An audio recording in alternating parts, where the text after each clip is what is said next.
पाहताय प्रहार टीव्ही, सत्यमेव व्रतम। अजित पवार यांच्या निधनानंतर राष्ट्रवादी काँग्रेसमध्ये काही अलबेल नाही असं चित्र समोर येतंय।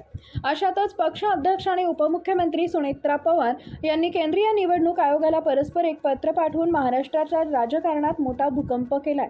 या पत्रामुळे पक्षाचे राजकीय कार्याध्यक्ष प्रफुल्ल पटेल आणि प्रदेशाध्यक्ष सुनील तटकरे यांच्या पदावर प्रश्नचिन्ह निर्माण झाले। पण आता सुनेत्रा पवार हे पत्र मागे घेणार अशी बातम्या येत आहेत।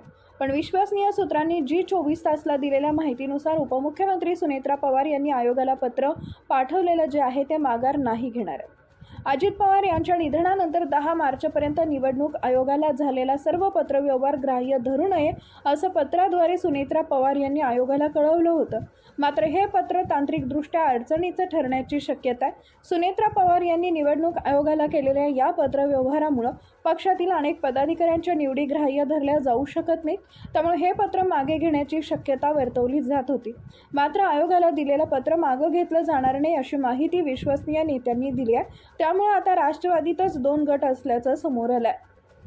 दरम्यान पटेल तटकरे यांनी आयोगाला पाठवलेल्या पत्रानुसारच सुनेत्रा पवार यांच्या निवडीची प्रक्रिया पार्थ पवार यांना राज्यसभेची उमेदवारी तसेच त्यांच्या AB फॉर्मवरील सह्या करण्यात आल्या। हे जर पत्र ग्राह्य धरलं नाही तर या सर्व प्रक्रियांवरच प्रश्न उपस्थित होऊ शकते।